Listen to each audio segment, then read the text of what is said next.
I'm Tania Rogers, and you're listening to Mindful Hustler, the podcast helping entrepreneurs get out of their heads and onto building their dreams. Together, we're building businesses while balancing minds. Let's dive in. Hey guys, welcome back to another episode of Mindful Hustler, the space where we get real about the mental gymnastics behind building a purpose-driven business and life. Today is a very special episode. We get to sit down with my girl, Vanessa Larison, the radiant creator behind BlackGirl Yoga and the founder of the new Zen Lounge Yoga Studio. Vanessa is creating healing spaces for us, by us. Vanessa, welcome to the show. I'm so happy to have you here. For having me. I'm excited. I'm so excited. So Vanessa and I met back it was 2020, right? During the pandemic. Been a while, yeah. Think so. It's been a while, and I remember you were teaching yoga. You had this event, and it was so nice to finally just get out of our homes and be able to gather, especially in such a nice communal space like what Black Girl Yoga offered. And it was the first time we met. And since then, we've just been knowing each other really online. I've been seeing you grow and expand, and I just love watching what you do. So it's really nice to be able to actually connect in this way and get to know more about you. Absolutely. Absolutely. So let's start from the very beginning. Tell me about little Vanessa. What was your upbringing like? Who was little Vanessa? So I was born in the islands, St. Thomas to be very specific, mostly with my mom and my grandma and my brothers as well. Love being outside. I love going to school, love hanging out with friends. It was pretty simple life. And I'm going to tell my age right now, but it was before social media and internet. So I was born in that time before all of that happened, and I transitioned into like social media and internet. So, being in the islands is all about just being outside, enjoying nature, hanging out with friends, just enjoying that island peaceful type of living. So yes. So you grew up in St. Thomas, and I actually didn't know that. I have some roots in St. Thomas, girl. Really?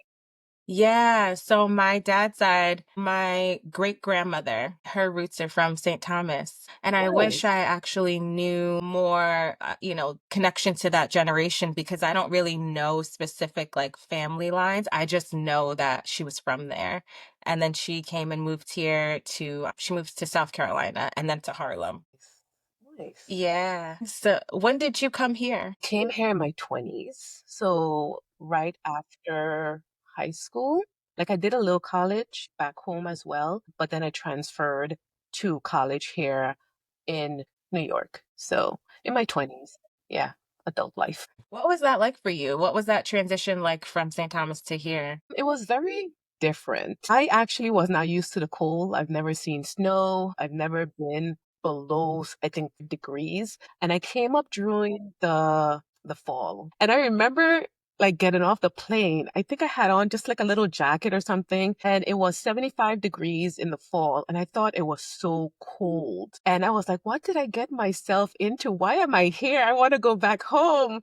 It just took a while to transition to the different type of weather and the seasons, but I love it now. I love the change of seasons. I love the anticipation for the different seasons. But yeah, it was definitely a transition being coming from a small, very, very small island. If you look at it on the map, you'll see it's just a dot on the map to the US, which is like a whole big, pretty much playground, I like to say, because you could experience something different every single day. You could just take a drive and experience something a little different. While St. Thomas is more like a little bit more mundane, a little bit, you kind of like knew everyone on the That's a island. beautiful life. Yeah, it is a beautiful life. So coming to the US was definitely like opening up my world, on what I saw, what I experienced compared to my childhood. So, Wow, so you came from a small island and then you came to New York, such a big city, yeah, such a huge yeah, difference and contrast. it was definitely a culture shift for me. It took a while to get used to it. So So now tell us What led to your holistic healing journey and what brought you to yoga? Definitely, I feel like I think healing, that word healing, a holistic journey is definitely personal. It's definitely personal, and how do we explain it? It's about kind of like returning to a place of wholeness within your life, mentally, physically, emotionally. My journey to healing, I guess, is more about continuing to walk in this path where I'm improving upon myself. So I didn't have any too much trauma that happened in my life. I lived a like I said, I lived a pretty simple upbringing. And I think the way that I found yoga is through my partner at the time. And it's funny too. My partner at the time introduced me to yoga. He had a yoga class in his college. And he said, "Hey, I tried yoga in college. You should come to this class with me." I'm like, okay, I'll come. I'll come, and I came to a yoga class. I really liked it. And it wasn't really about, trying to fix anything within myself. It was more about, hey, this practice really made me feel good in my body, in my mind, slowing down, and just connecting with myself. So that's pretty much how my specific yoga journey started. It started with someone just inviting me to a practice. I Um, love that. yeah, yeah, yeah. And from there, kind of like, I think, and this was when I was actually in the US as well. So it was in the US that I pretty much found yoga. From there, it's like, hey, let me try to connect with other people who may, be on this yoga journey. And I found Instagram back then. So Instagram, like 10 plus years ago, I think back in 2013. Mm. I checked Instagram and I really couldn't find a lot of women, specifically Black women, people who look like me, on a yoga journey. So I think I joined, I don't even remember, like it had like little challenges back then, Instagram challenges back then. I joined an Instagram challenge with with a group of other Black women. And that I think was the pivotal point of when Black Girl Yoga was actually created. You Mm. know, I started, I found a handle, I'm like Black Girl Yoga. Okay, that's to the point. That's to the point. I created it on Instagram. And I just posted. An inspiration picture on there. And from there, people began following the Instagram. And this was before all the algorithms. So Yeah. it grew very organically. There's no tricks behind of it of how to gain followers. It's just like, hey, you post something and people relate it to that picture. That's how Black Girl Yoga was.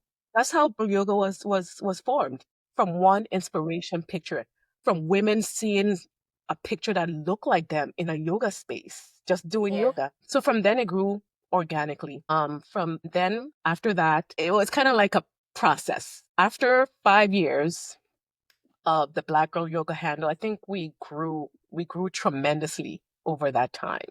Mhm. The next step was, hey, maybe I should be trained. Maybe I should be trained in yoga. That was the next step. Became a teacher in 2018, a little bit before the pandemic, actually. A Mm. little bit before the pandemic, I became a teacher. Um, and I taught at a studio in Rahway, New Jersey.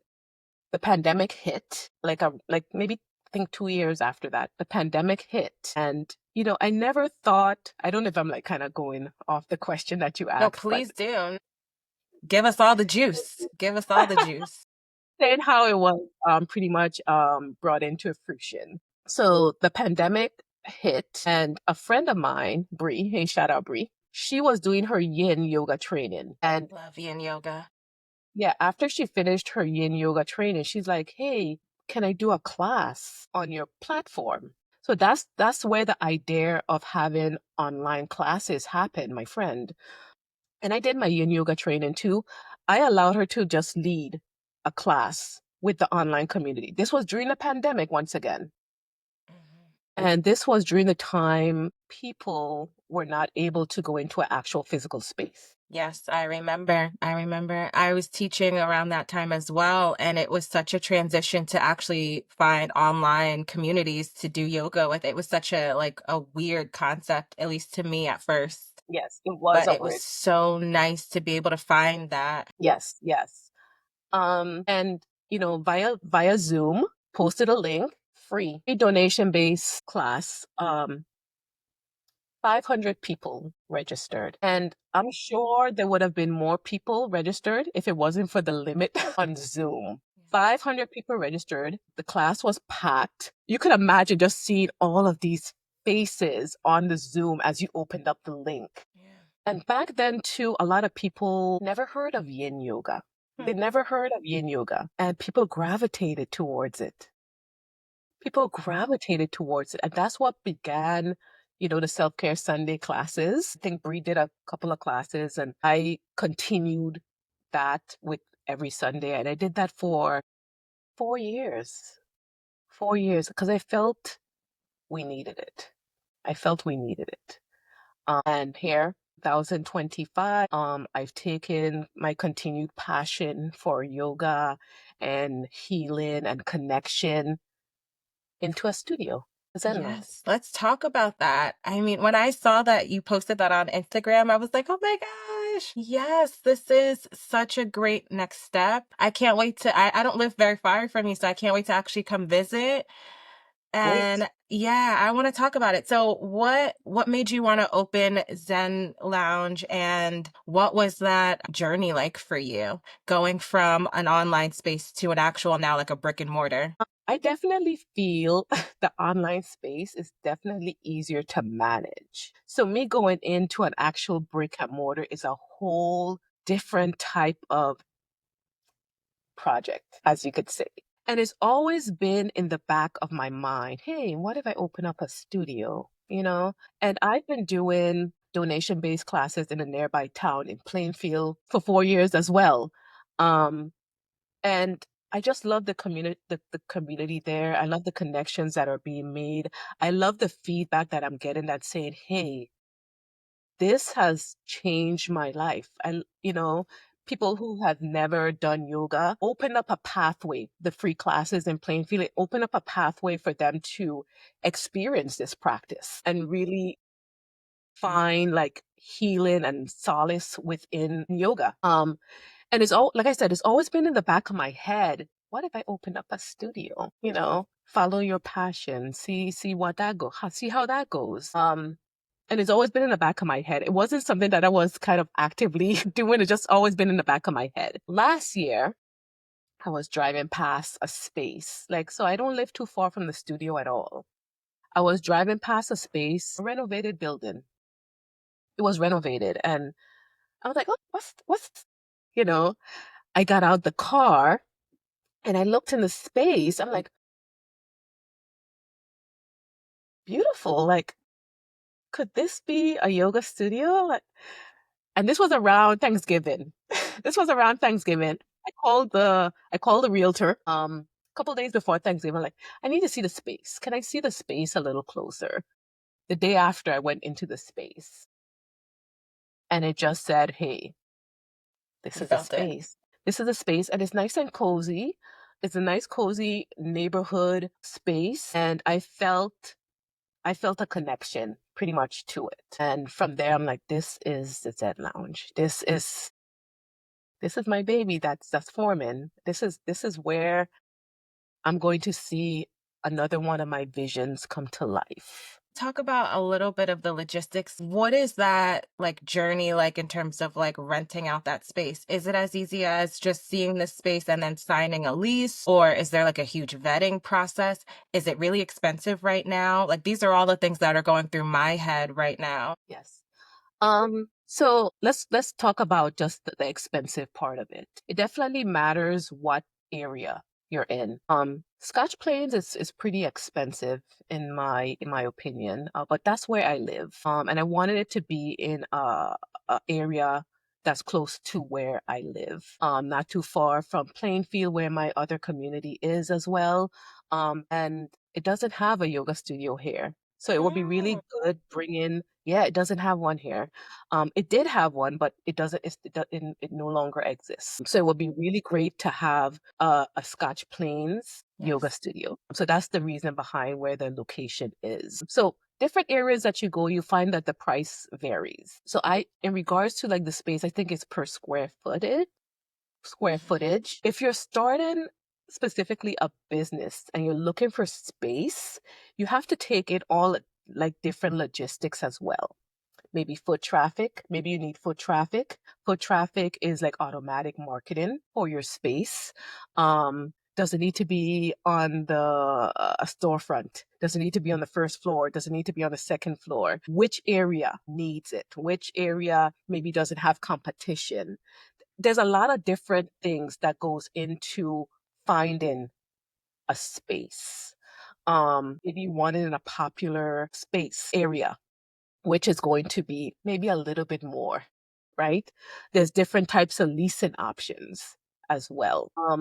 And I did look at another space as well in a more popular area. And I do believe there's a vetting process amongst like landlords as well, especially if you don't have any experience with a brick and mortar. They might not feel that, hey, you have enough experience, to maybe pay the lease. Maybe they feel like your business is not going to bring in enough to be successful. Whatever it is, it does have a vetted process involved. But like I said, you have to definitely find the location that calls to you. Did you need a lot of money in the bank to prove that you can um afford the Mhm. lease? And then also, did you have to sign like a 10-year lease? Could you go, like how does that commercial leasing work? Absolutely. Like I said, it really depends on the space and the area. So the area that I chose is it's in a neighborhood. It's a really nice, small, cozy space. What was required to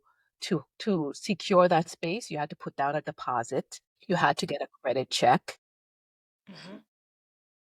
I think once that pretty much was vetted, it was like, you know, It was okay. it was okay. But I know for certain areas that you might choose, they might say, hey, we need this, we need this, we need like $20,000 up front. It all depends on that landlord, that space. Mhm. So yeah, it's a lot of money. I feel um in any business it requires money, whether it's through a Yeah. loan, whether it's through personal savings, investors. I did have to put quite a bit into Mhm. to the space, with the deposit, um, first month security, insurance. You have to pay a realtor fee, maybe construction for the space, additions to the space. There's a lot of money up front that you need to consider if you're opening up a business with any business that And then also with the lease, did you have to sign like a 10 or 20-year lease, or could you sign in increments of like a 1 year, 2 year? Because I I think a lot of signed. people are afraid of commitment when they're not sure if what's going to happen Absolutely. with their business. And That was the same thing with me. I was like, oh gosh, I don't know. But when you are finding a space, I'll tell you, when you are finding a space, you send them a letter of intent. So the letter of intent tells you, hey, I want the space for this amount of years. I need these kind of improvements to the space. I'm planning to do this with the space. It's pretty much this is what I want to bring to this space. And in my letter of intent, I told them 3 years. okay. 3 years. So you were specific about what you wanted. That's good Yes. to know. That's really good to know because I think a lot of people, at least me, I had that misconception of they're going to tell me I have to sign this long lease and that like almost just like stops you before you even get ahead because you don't think that, you can secure 10 years, like you're not sure. There's so many unknowns. So I love that you actually knew what you wanted and you told them and you put that in the letter. Yeah, and in the letter, they could always deny your letter of intent. And that's when you go to find another space. But you set the groundwork for that letter of intent. This is what I want, this is what I want, this is what I want. And they could deny it and you just move on to the next space. So it's all up to you on what risk or you want to take on. If you want to take on 3, 5, 10 years, 10 years is a lot. 10 years is a lot. You might outgrow the space. You might outgrow the space in 2 years. And you don't want to be locked down into a space for 10 years if you've outgrown it at 2 years. Wow. So now you have this beautiful space. So, what does it mean to you to create such a restful space for everyone to gather now, for the community to gather?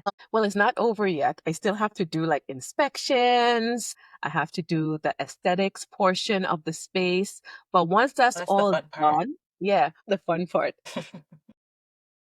this is the hectic part actually, is like I'm trying to get open, but it feels rewarding. It feels rewarding. It feels your vision is just slowly coming to life. And I think once a space opens and I get the feedback, I think I'll be in a better space to answer that question. That's But fair. That's yeah, fair. coming from the owner who hasn't like opened up this, I haven't opened up the space yet. It's still a little, I'm still a little on edge. Just like, oh, I don't know if this is, if this is going to work, but I'm just trying to just be positive about it, hmm and hmm just take it one day at a time. That was my next question to you. What kind of fears have you had to push through to even open the space or even, decide to open the space? I definitely had to do a lot. You have to do a lot of research in any space that you're opening up. You have to do a lot of research. You have to do research in regards to, hey, does this community want or need a yoga studio? What about the competitors around the area? You had to kind of weigh the competition. And I think in my area, it's very competitive as well. There's studios in Westfield. There's studios, sorry, plural, hmm Westfield by um Dunellen, that's close by as well. Cranford, I think there's one in Clark. There's pretty much yoga studios within 20-25 minutes. So you definitely have to weigh your competitors, and not only like other yoga studios as well. You have to kind of weigh any type of fitness studio at all. So there's boxing around my area, a big gym around my area. There's a lot of different fitness outlets in my area as well. So you kind of have to weigh in your competition and say, hey, how is my marketing going to be? How am I going to stand out in this space? And I definitely think one way I could stand out is, you know, being a Black woman owning a yoga studio is through diversity and inclusion. A lot of the studios around my area is you don't see a lot of Black women, Black people in general. It's not as diverse. And I think with the studios that are popping up nowadays, their goal, their mission is to be more inclusive, is to um show diversity, not just in their teachers, but in their students as well, in their offerings as well. Sorry, I just got I No, that's diverted my great. question, I think.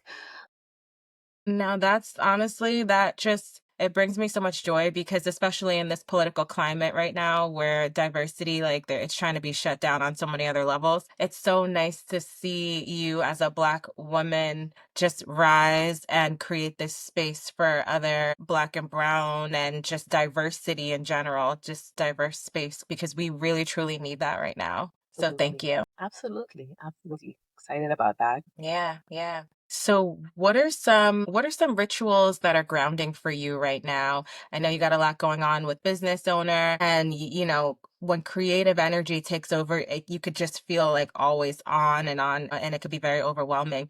What are some grounding rituals that you have for yourself right now? Some grounding rituals, yoga, of course. I like a lot of Palo Santo. I love Palo Santo. Oh yeah, me too. I love Palo Santo. I ordered like a big old bag, like a box of Palo Santo. It's been going for years now. Palo Santo. I love candles. I love being by myself, closing the door, just doing my practice. I love long walks. Walking in nature, it really grounds me as well. I love listening to music. What else? I think those are the main things. Just finding space and creating a sanctuary for myself to just be, to just block out everything else, all the stresses, all the worries of the business, of life in general, and just really tapping into my inner self. Um, Yeah, you mentioned Palo Santo. I can smell it right now, like in my mind. love And it. I'm literally like on my walk, I'm gonna go grab some because I ran out. I really hope people who come to my classes at the studio, don't stray away from it, because I'm going to be lighting some Palo Santo in there in my classes. It just brings so much positivity into the space. It really, you know, sets this mindset, this really rejuvenating mindset. I love it. I love it. So now what are you manifesting for yourself this year? Oh, that's a really, really good question. What am I manifesting for myself? A really good question. Just getting over the hump of actually opening up the business, a peace of mind, success, positivity, um, in what I do, expansion of Black Girl Yoga, of course, because I'm still doing that as well. Black Girl Yoga, think sometimes I feel that I'm stretching myself really, really thin. What I'm manifesting is just mostly finding a balance within my life, within my two projects, within my family life, anything outside of that, just finding a balance that I could really handle and, you know, deal with. If you could say one thing to the version of yourself who was afraid to begin, what would you say? Do it. Do it. There are people out there waiting for you to do it. When I posted that I was opening up the Zen Lounge, there was so much excitement around it. Like, yes, yes, yes, especially from the Black Girl Yoga community. Like, we Mhm. were waiting for this. Do it, do it. You you'll find that along the way, if you do manifest your vision, that there's going to be setbacks, and I feel that setbacks helps us to learn, helps us to grow. Embrace the failure. Embrace the failure. I feel like I know people, if you ever like look at posts and stuff, and people always like, forget the haters. Don't worry about those haters. Don't worry about all the negative comments underneath your posts. I kind of look at those. I look at those negative comments and I say, hey, maybe it's something that I could improve upon. Maybe someone's not liking how the business is running. Maybe something specifically um in how I implement my classes, something. I think you could grow from constructive criticism or negativity. It's something you could look upon. I feel like people who give, I mean, there's always going to be positive comments, regardless. There's always going to be positive comments. And, the positive comments are great. I always look at the negative ones as a way Interesting. to see, hey, how can I improve? See, but for that, you have to have like a growth mindset. And that's You amazing. I know, think a lot of people sometimes they have like this fixed mindset. So when they see negativity, it stifles them and it makes them not want to move forward. But if you have the mindset that you have where it's like, no, I'm going to grow from it and I'm not going to stop no matter what they say, but maybe I can turn it into something that helps me. That's that sweet spot. That's when you can grow. absolutely. I mean, there was a time when I looked at those negative comments and "Ugh, whatever, whatever." But you kind of really have to turn it around and say, hey, you have to find that positive spin on it. When I'm looking at reviews, when I'm buying products, Mhm. or whatever I'm buying, I don't look at the positive things. I look at the negative things. And I'm like, does this negative comment really matter? Oh, that doesn't really matter. Does this negative comment would help me grow? Yeah, I could see the point of view that they're coming from, and yeah, I'll take that into consideration. Yeah, it's always funny when I tell people that. They're like, "What?" I'm like, "Yeah. Yeah. Constructive criticism is the best. That's it helps you to grow, not even through from like a business standpoint, but it helps you grow from a mental standpoint as well. It helps you be stronger. There's always Yeah. going to be negative comments and you have to find a way to deal with them. You could take Yeah. that and just like, okay, whatever, but you got to keep moving forward. I'm still working on that. I think that sometimes, because I'm such a creative person and I always have like brand new ideas, and sometimes I'll bring it to my husband, and he's such a creative person as well. He's an artist, but then he's also a business owner and a very logical person. And so when I bring him these ideas, sometimes he just waters on my fire and he's like giving me constructive criticism right away when I'm not in a space to receive it. And then I get mad and I'm like, this is why I don't tell you. And And we go back and forth. you don't have to take everything that he says to heart. You could just take pieces of it and like, hey, maybe I agree with that a little bit. No, I don't agree with that. Um, Yeah. but Yeah. I Yeah, yeah. learned to do that eventually, but I think initially when I'm in that like excitement phase and I have Cool. so much fire and then he just waters it with like logic, it's just like, ugh. But you're right. I do have to learn to get in that space more because I do realize as a business owner that is how you grow. I don't think you can grow without it. You're right. Like you need that constructive criticism. Absolutely. And not just, for instance, like one person's feedback. You could take a collective amount of feedback. You could bounce different people's feedback off of each other, you know. You don't have to take just your husband's. You could take your Yeah. friend's feedback like, "Hey, someone told me this. What you think about this? See how the feedback is with them." You could take a collective amount of feedback and take Such that good and run with it. advice. Yeah. Yeah. Well, Vanessa, thank you so much. This has been so much fun. I just have one question for you that I ask all of our guests. What does hustle mindfully mean to you? Hustle mindfully. It means going after your passion. It means going after your passion, understanding that there might be setbacks, there might be bumps in the road. But without those bumps, without those setbacks, it's not going to enable you to grow. It's not going to enable you to come out of that comfort spot and actually see your vision blossom. So, yeah, that's what I it love means. that. I love that. And where can our listeners reach you? Where can they connect with you? Well, you could connect with me mostly on my Instagram at VMERIE yoga, or you could email me at my Gmail account, same name. And you probably would find me on the Black Girl Yoga Facebook group as well. And of course, I'll be at the Zen Lounge in Scotch Plains, New Jersey. If you ever want to visit, I welcome you.